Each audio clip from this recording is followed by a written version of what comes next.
Ini memang udah gawat. Kalau jamaah mau memahami hari ini, sebetulnya kita berbincang tentang menunggu saatnya bahwa kita akan melihat kembali berkibar bendera Palu Arit di mana-mana tempat. Karena anggota dan simpatisan, kader-kader dan titisan PKI sudah berjumlah 200 orang di DPR hari ini. Mereka mulai masuk sejak pemilu 1999. 2004 80 61-an orang, 83 orang, 118 orang, sekarang sudah 200-an. Apa tujuan mereka? Adalah mencabut TAP MPRS nomor 25 atau 66. Sayangnya pemahaman seperti ini dianggap soal sederhana. Saya ingin ajak para jamaah semua bahwa kita tidak bisa melihat negara ini dalam keadaan yang biasa saja. Banyak yang tidak masuk akal. Apalagi ada rencana pemindahan ibu kota. Pemindahan ibu kota dari Jakarta ke Penajam, Kalimantan Timur, itu adalah program PKI tahun 1955. Dan kalau kita mau bedah lagi keadaan di Penajam, Kalimantan Timur hari ini, tanahnya kosong, alun ado apa-apa, alun ado gedung, banjirnya sampai setinggi langit-langit rumah. Coba Pak, akan tampainya ada apa-apanya, banjirnya sampai setinggi atap rumah. Harus pindah. Seluruh PNS, seluruh ASN di Indonesia tidak boleh mempertanyakan kenapa pindah. Seluruh intelijen baik kepolisian, kejaksaan tidak boleh menjelaskan pada masyarakat bahwa negara kita, bahwa calon ibu kota itu tidak ada apa-apanya. Sementara Istana Negara, sementara Monas, sementara gedung-gedung RRI, gedung TVRI, sadonya ada di Jakarta. Pusat-pusat pemberitaan, pusat-pusat pers, pusat-pusat polisi, pusat-pusat tentara, pusat-pusat pendidikan, universitas, berbagai pusat-pusat kegiatan perkantoran, itu semua nanti akan dijual kepada Cina. Nak jaleh hambodo. Maka si Jokowi kok santiang mana mengurus negara kok. Nanado kan dijual ke si Cino. Biko nan ada di Penajam tuh dibangunkan gedung-gedung. Nan punya gedung orang Cino. Jadi nan disiko dijual ke si Cino. Di Kalimantan Timur sewa sama orang Cino. Dan kalau ada masyarakat yang tidak setuju, nanti akan ditangkap oleh polisi. Seluruh sistem kerja polisi akan menangkap siapa yang menolak pemindahan ibu kota. Jadi komunisme ini sekarang sudah berjalan secara deril. Ketika saya ditangkap dengan tuduhan menyebut-nyebut di istana ada PKI. Ditanya oleh hakim, Saudara Alfian, kenapa Anda menyebut-nyebut di istana ada PKI? Hakim yang mulia, saya ini bukan anak kecil. Saya tahu resikonya apa yang saya katakan kalau saya ini bicara asal bicara.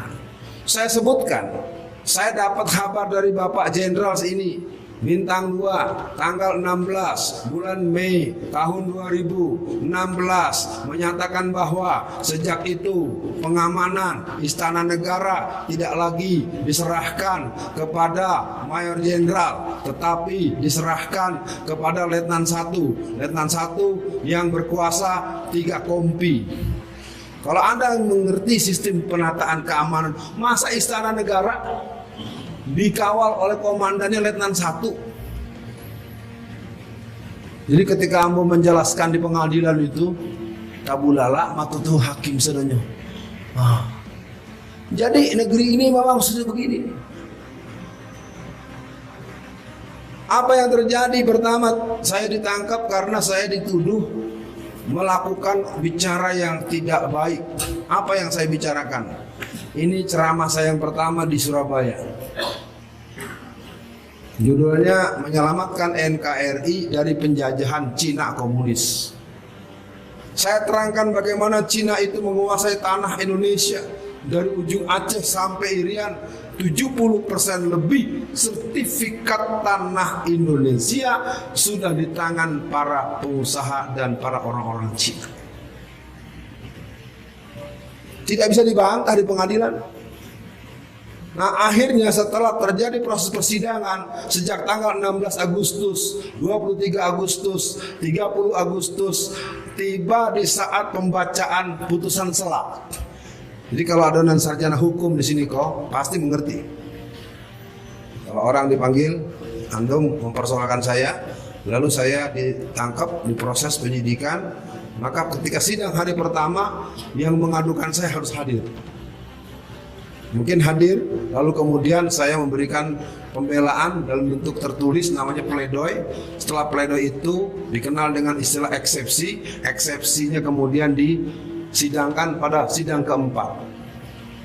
Setelah mempelajari seluruh jawaban di putusan proses pengadilan di awal-awal persidangan, ternyata saudara Alfian seluruhnya dinyatakan diterima. Jadi aponan Ambo jelaskan tentang kok hakim itu menerima. Artinya apa? Sidangnya harus dihentikan. Tetapi tetap baru keluar berapa langkah dari Medaeng Surabaya, ternyata di luar penjara itu banyak polisi bersenjata. Lalu Ambo ditangkap lagi, dimasukkan lagi ke mobil. Di dalam saya tanya sama polisi, emang gue salah apa lagi? Nggak ngerti Ustadz, kita mah mengikutin perintah aja. Bayangkan, ini yang pertama. Yang kedua, kasus yang kedua.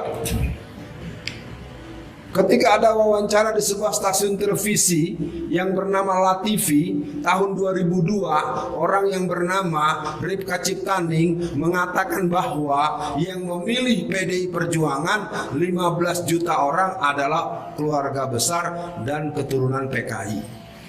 Di penghujung akhir wawancara, dia mengatakan bahwa sekarang sudah bertambah, maka yang memilih PDI Perjuangan pada pemilihan umum sejak tahun 1999 dan seterusnya sekitar 20 juta orang PKI. Yang bilang begitu Ripka Ciptaning, bukan saya. Lalu saya memberikan apresiasi bahwa 85% yang menjadi simpatisan dan memilih dan mencucuk PDI Perjuangan itu adalah PKI.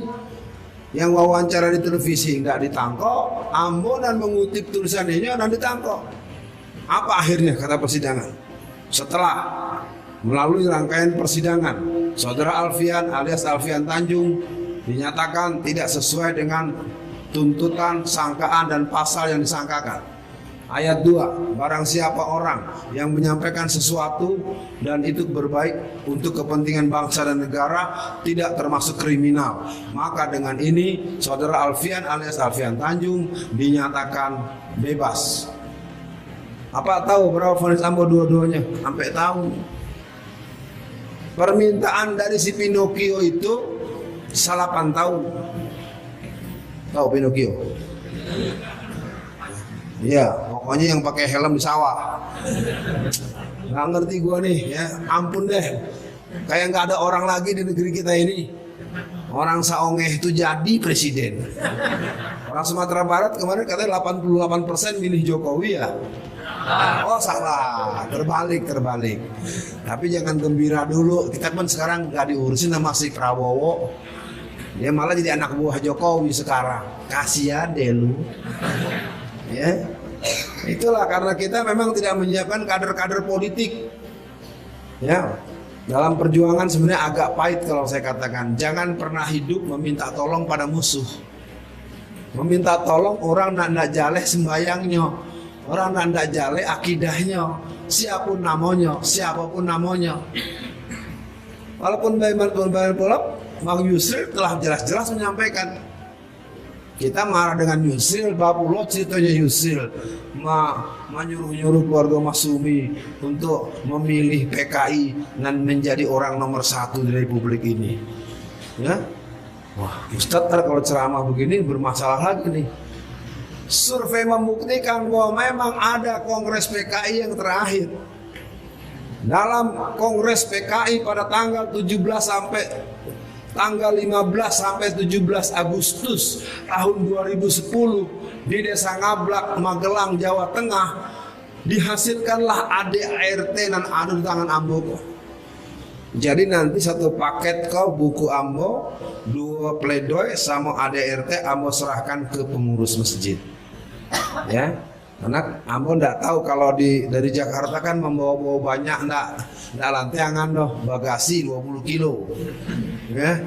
Nah, kalau lebih dari 20 kilo bahayanya tinggi. Tiba dibawa buku banyak-banyak, maunya gratis. Ya udahlah, kasih 1 set aja dah. Mau disalin, mau difotokopi, mau di apa, nanti selesai acara saya serahkan secara simbolik.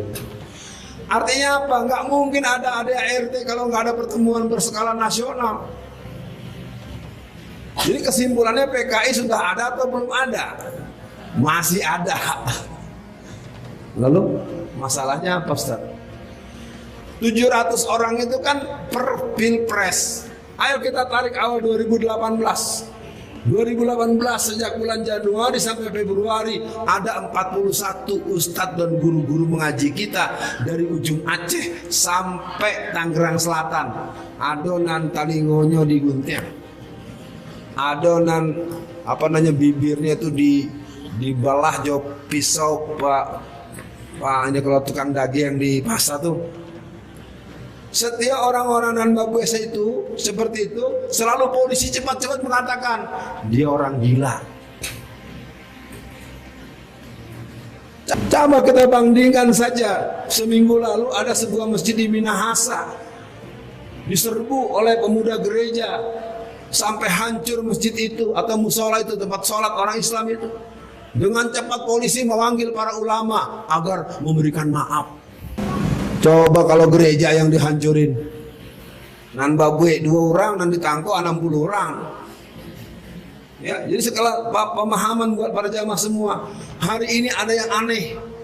Kita ini umat mayoritas, tetapi dipaksa untuk membenci agama kita sendiri. Kita umat mayoritas tapi dipaksa untuk membenci ulama, mencintai hal-hal yang dilarang oleh Allah. Akibatnya kita akan melihat bahwa negeri ini sebetulnya betul kata Pak Prabowo pada satu waktu Isya ya. Betul. Waktu Isya telah tiba, maka bagi para masyarakat masjid apa namanya? Masjid Taqwa segera mengambil wudhu nanlah batal. Kita sembahyang Isya dulu, sholat Isya dulu. Jangan kemana-mana, selesai sholat kita bergabung ke studio pengajian kita. Iya, baik.